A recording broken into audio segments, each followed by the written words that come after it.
Hello and welcome to another episode of Tokyo Daily. Geez, it's quickly coming to an end now. It feels like it just started a couple of days ago, but it is day 15 of the Olympic Games today. My name is Harp. I'm here to guide you through all the events that you should be watching from your couch because you're probably in lockdown on a Saturday. What else are you going to do? Watch the Olympics on your couch all day. That's the thing to do, I reckon. So I'm going to guide you through the schedule for today. I've got a good interview for you about a very, very interesting event that's happened in the last couple of days for a couple of Aussie teams, sandwiched in the middle. And before that, I'm going to review all that happened in the Olympic Games yesterday. So I'll get to that in a sec. But first, a story about COVID in Japan. And firstly, I've just got to recommend listening to my interview with Yoshi Kasahara, Japanese local, who gave his take on COVID and the whole Olympic situation and the politics in Japan. So that's in the back catalogue from just a couple of days ago of Where Do We Begin. So I highly recommend listening to that one. And on that same kind of topic, one of the leaders of the kind of biggest threat to the current political setup in Japan is a leader of the Constitutional Democratic Party called Yukio Edano. And he had an interview with The Age and the Sydney Morning Herald. He was very, very strong in his criticism of the government led by Yoshihide Suga, the current Prime Minister. He says Japan must learn from Australia's COVID strategy in that interview, and he called it the response an utter failure. And he also said that no amount of Olympic gold for Japan would compensate for, quote, putting the lives and the health of the Japanese people in a grave situation. Strong words from the opposition leader. And as Yoshi said, we could see a change in the political leadership in Japan for the first time in a long, long time if the people, if their views of some of the protesters are shared, because crisis time at the moment in Japan. Crazy stuff going on there. But I'll talk about the Olympics because that's what the show's all about. Tokyo Daily. We're talking about the Olympics. Big one yesterday, the beach volleyball final. The beach volleyball gold medal match. First time Australia have had a shot at a medal since Sydney 2000. Maria Faye, Artacho Del Solar and Teliqua Clancy coming up against the US, April Ross and Alex Kleinman. And bit of an odd couple, these two, for Australia. You would not have predicted these two to be pairing up to represent Australia at beach volleyball, I don't know, maybe 10 years ago, because before Teliqua, there had been no Indigenous beach volleyballs for Australia ever. She's from regional Queensland. And Maria Faye, she only moved to Australia when she was 11. She's originally from Peru. So it's a strange old pairing we've got there, but one that we love. Sadly, they didn't quite beat the US. The US were a bit too strong. They won 21-15, 21-16 straight sets. Yeah, they were just too good in the end. Kerry Pothast, the commentator and the winner of a gold for Australia in 2000, she said just way too many errors on the serve and too many on the attack as well. And if you've got too many errors on the serve and too many on the attack, things aren't going to look very good for you in terms of the results. So disappointing there. But they won silver, which is another medal into the tally. And speaking of medals, Harry Garside, we knew he was guaranteed a medal in the lightweight boxing, because they don't have bronze medal match in that. If you make the semi-final, you're guaranteed a bronze medal at least in the semi-final of the lightweight. He was coming up against a Cuban superstar, Andy Cruz. Unfortunately, lost by unanimous decision, 5-0 from the judges. Andy Cruz, like the US in the beach volleyball, just too good, really, and he'll be coming up against Keyshawn Davis in the final of the lightweight boxing. So medal tally, of course, Harry Garside confirmed bronze medal. We were 4th yesterday. We've gone down to 6th. Team GB and the ROC have both overtaken us. So, yeah, a couple of days to go. Hopefully we can overtake them again, because we're equal on gold with ROC and one off Great Britain. Top 3 basically confirmed: China, US, Japan. And yeah, 17 gold medals, nothing to be scoffed at, because we've never won more than 17. Could be in with a shot with a couple of events tomorrow that I'll preview a bit later on. But I'll continue on the review from yesterday. So in the 1500 metre final for the women, had a couple Aussies, Lyndon Hall and Jess Hull. Jess Hull finished 11th. Lyndon Hall smashed it PB, 3:59.01. She finished 6th, and the Kenyan Faith Kipyegon won in an Olympic record time of 3 minutes 51.11. Another medal, though, from yesterday for Australia, Kelsey Lee Barber. In the javelin, it's been much publicised. She's been going through the yips. She's had the yips in the last few years, really. Leading up to this event, she could not throw to save herself, really. She could not throw the javelin anywhere near her best, but she got herself a bronze medal, 64.56 metres. Geez, got a bit of a scare when Turkey's Ida Tugsuz threw just 4 centimetres off that mark with her final shot. So, geez, the nerves must have been jangling then when that was flying through the air. And the Chinese woman, Shi Ying-liu, won with 66.34, absolutely way ahead of anyone else. Poland's Maria Andrzejczyk, silver with 64.61, and a couple other Aussies, 6th and 8th, Catherine Mitchell and Mackenzie Little, respectively. And friend of the show, Carly McCulloch, we love her here. She was a great guest early on in our Olympic series. Check out the episode if you haven't already. Well worth it, even though her Olympic campaign is over, because she got knocked out in the individual sprint in the track cycling in the round of 16 repechage after she got through the round of 32, a repechage in that, but that round of 16 just proved a round too far for her to progress. Still did very well considering what she's been through. It's a crazy story. You've got to listen to that episode. Or injuries, mental health battles, all kinds of stuff. It's an astonishing story, and it's amazing that she's even there. And some other amazing stuff off the Australian kind of topic. In the 4x100 metres in the running relay, in the women's one, Jamaica got themselves a gold medal. Not entirely unexpected. They're very, very, very good at running. I think we've learned that over the years. But in the men's, the Jamaicans didn't quite get themselves a gold medal. Guess who got it? They've been smashing it in sport, really, in the last month or so. They won the 100-metre final in the men's, the men's and women's 20K race walks, and the high jump, and the Euros as well last month. You know who I'm talking about. Italy won the 4x100 metre gold. Of course, Marcel Jacobs, a superstar for them. He won the individual 100-metre final. And an interesting one, the US, they are a team who is packed with stars. They've got amazing strength and depth, stars all over the place who make finals in individual events, but they missed the final. Then the only medal they've got, the only gold they've got in athletics for the men is in shot put. So this could mean that if they don't pick up a medal in the next couple of days, which if they continue on this form, they probably won't, they're going to miss a podium place on the track for the first time ever, bar their boycott in 1980. So, geez, pretty shocking run of form for the entire track team for the US men. In the basketball, though, this was a very, very interesting one. France, they're a strong team. They're a strong team, France. Japan, not as much of a strong team. So, women's basketball semi-final, you guessed it, Japan beat France 87-71. So they're going to play the US in the final. Jeez, I wouldn't be putting any money on, well, I'm not a betting man, I wouldn't put money on anyone, but I definitely wouldn't be putting money on Japan because US are a very, very strong team as they showed against the Opals. But who knows, considering the run Japan's been on, home ground advantage, maybe. Anything could go into it, really. But another one, not quite, a bit further on from a semi-final in the women's football. And I'll tell you what, this game really got on my nerves because for you guys who don't know, I usually like to record the show at about 11 p.m. The night before it comes out, do a few hours of prep before that and then record at 11 p.m. Usually go to bed at 2:30 or 3 once it's all ready for upload. But this game finished at about 1 a.m. Melbourne time. So it's currently 1:17 a.m. And the game I'm talking about is Canada versus Sweden in the women's football final. The reason it went so long is that it was pushed back to 10 p.m. 10 p.m. local time because of the heat, really. And it went to extra time and then penalties. It was 1-1 after extra time.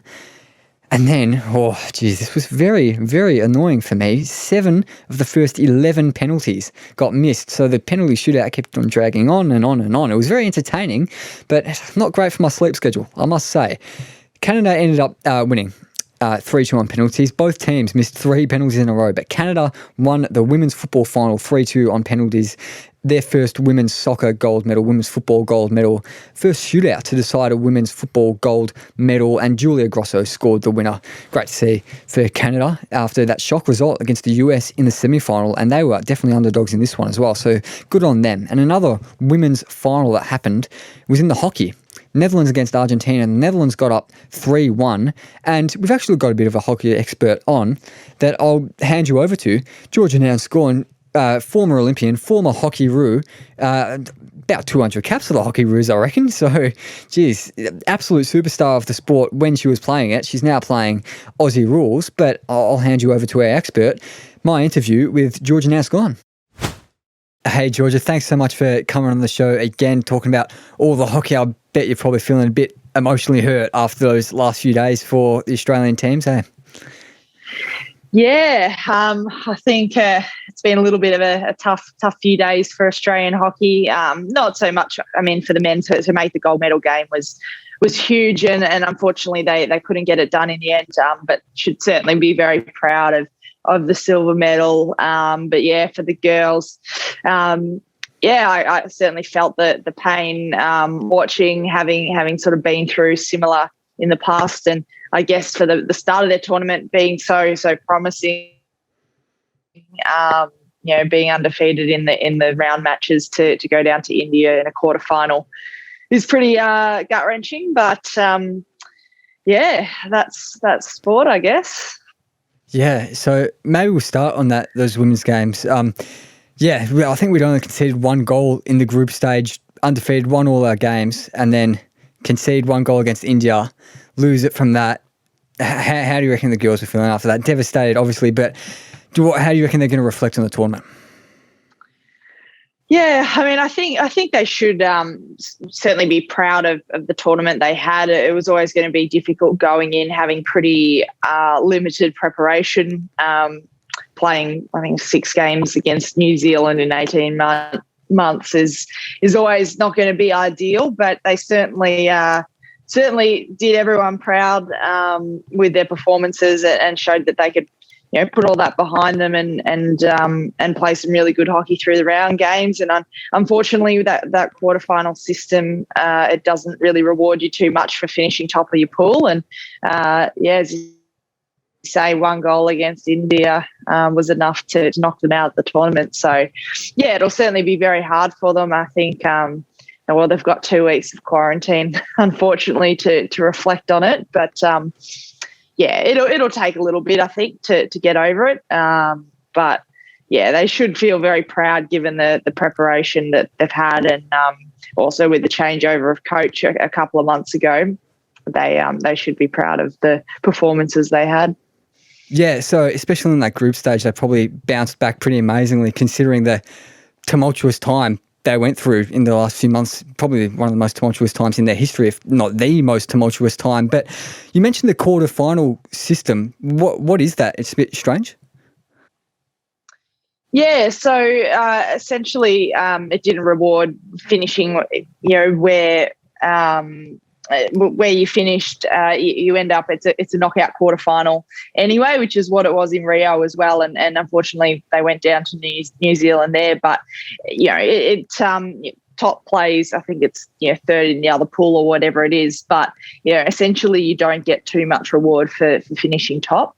So there has been, thoughts thrown around where, potentially the top in each pool goes straight through and the other 2 teams play off in a knockout game. And just I guess to give a little bit of reward for such a strong pool.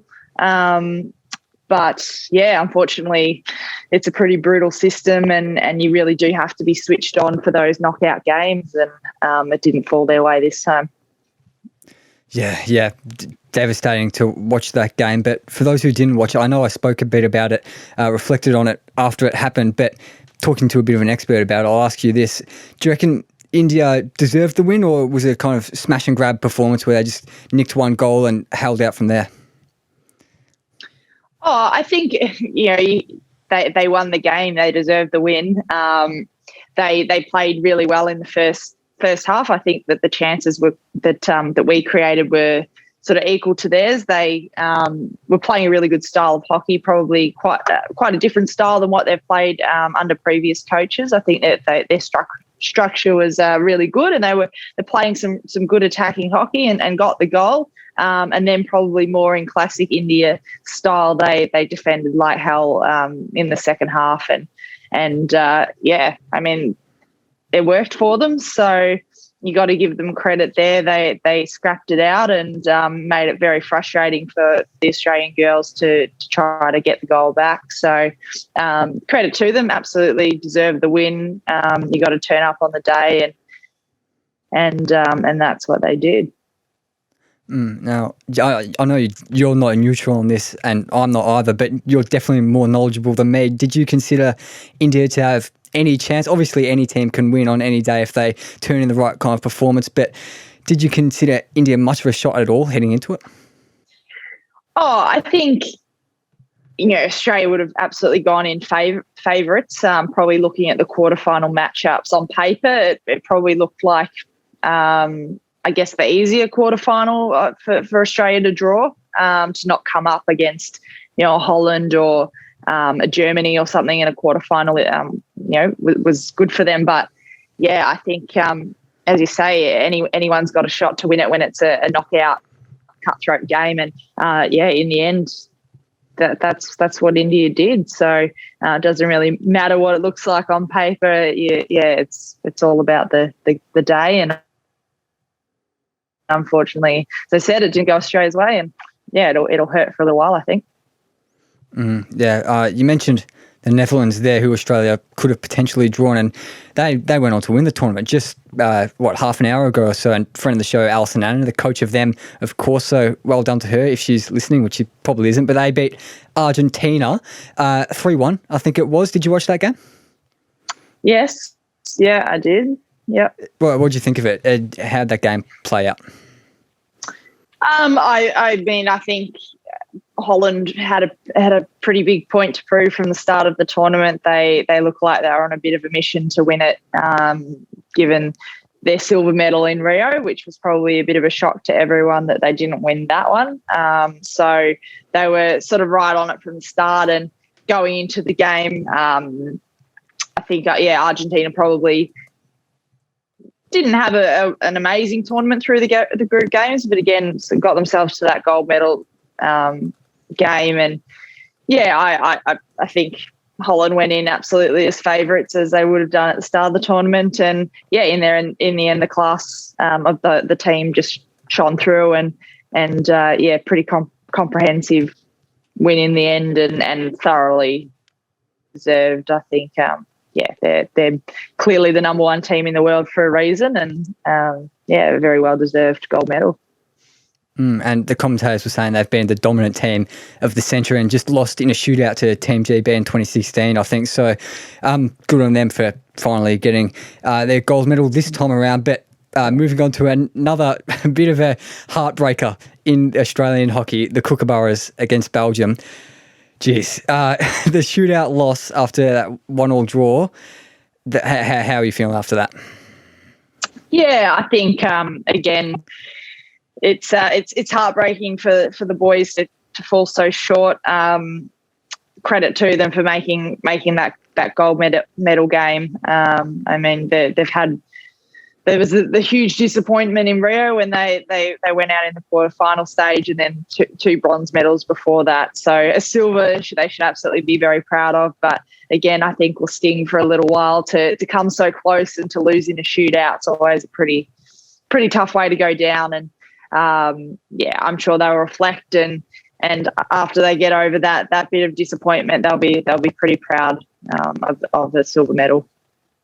And people here in Australia definitely are, despite their heartbreaking result, as we said. But kind of heading into Paris 2024, do you reckon they've got the right kind of squad profile, age profile within the team to have another red hot crack at gold? Yeah, I think the depth in Australian hockey, in the men in particular, is really, really strong.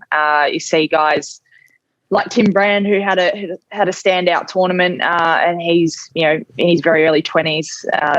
There were quite a. I think it was a credit to them that there were quite a few young guys in the team that they actually did as well as they did. So I think, going into the now it's only 3 years away for the next Olympics. I imagine they'll continue to be an incredibly strong force in world hockey, and we'll be right up pushing for a medal again in a few years' time.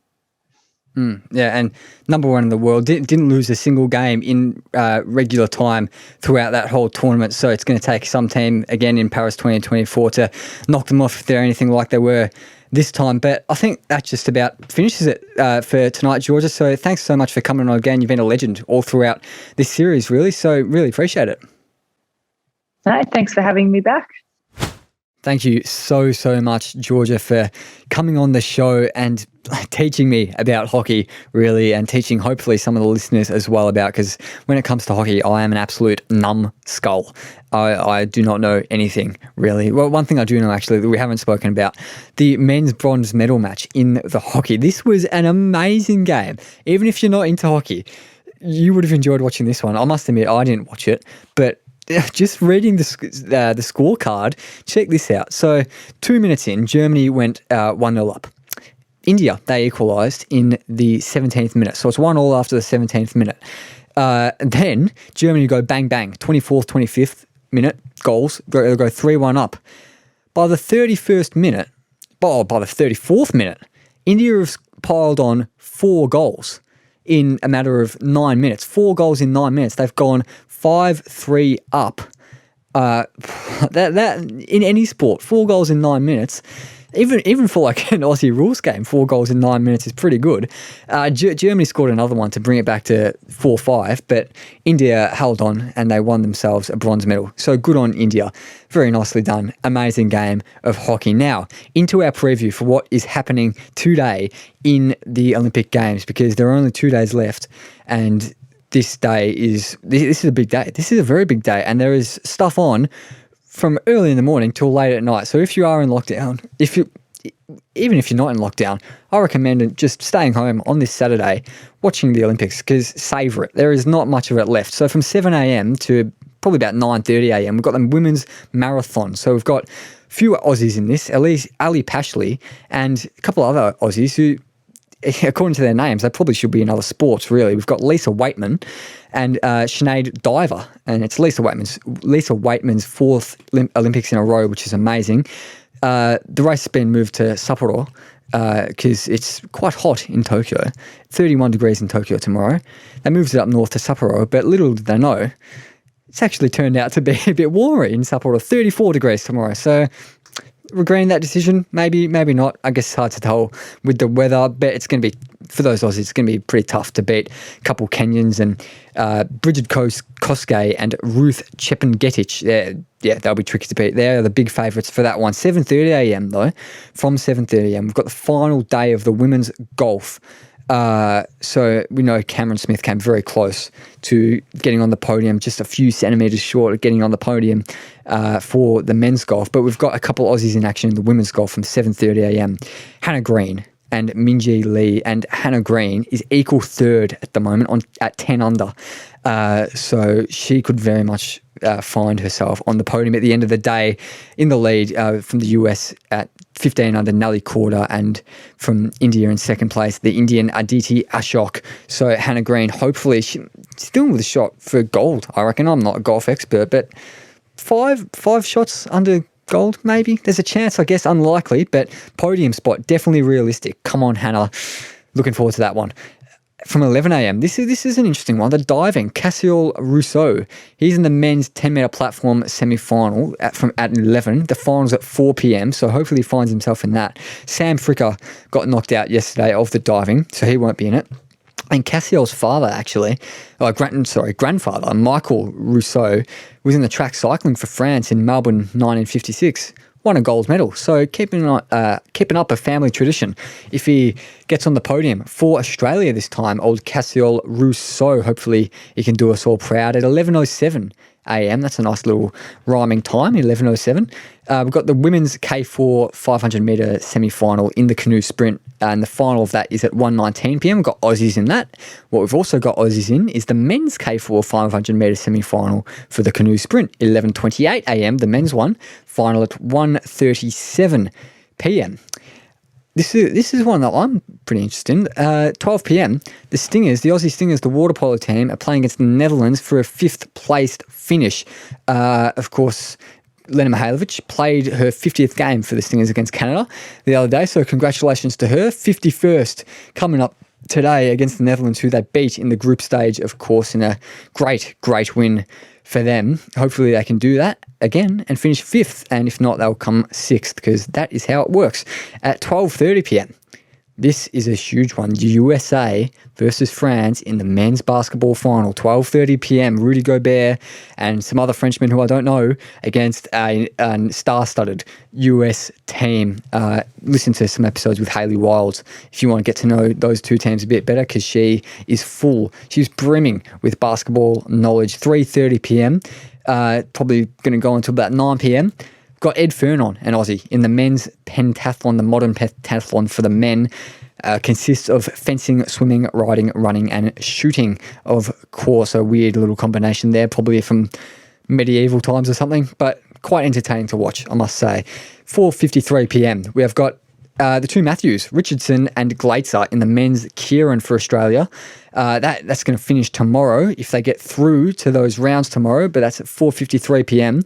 This is a bit of an interesting one. Glaitzer, he's from South Australia, so if he quarantines in a place where South Australia's borders are shut to, he's going to have to spend 4 weeks in quarantine because that's how the borders work here. So hopefully he doesn't get sent to quarantine there. Rowan Dennis, Kyle Chalmers and Maddie Wilson, and 31 athletes total from South Australia, might have to do 4 weeks quarantine. Jeez, I would drive myself mad with that. I'm driving myself mad with doing all these episodes, but that would make me go even more bonkers, I reckon. 5:55 p.m. Men's Madison final. The men's Madison, or the Madison in general, very interesting one in the track cycling. 50 Ks for the men, 200 laps, few Aussies in that one.